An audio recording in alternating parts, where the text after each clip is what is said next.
Proton Persona Premium 1.6 Auto tahun 2020. Kereta dah cantik, cat dah baru, condition semua okey lagi, tak ada masalah.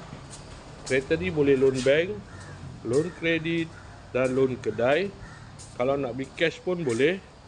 Kalau berminat boleh datang kedai tengok kereta, boleh test drive. Kereta ni accident free, boleh jalan jauh, tak ada masalah. Jom kita tengok bahagian dalam. Kereta ni ada warranty 1 tahun.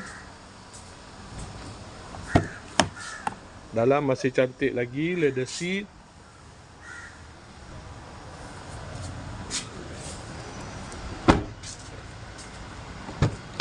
Kereta ni guna push start button. Aircon semua okey lagi. Aircon sejuk.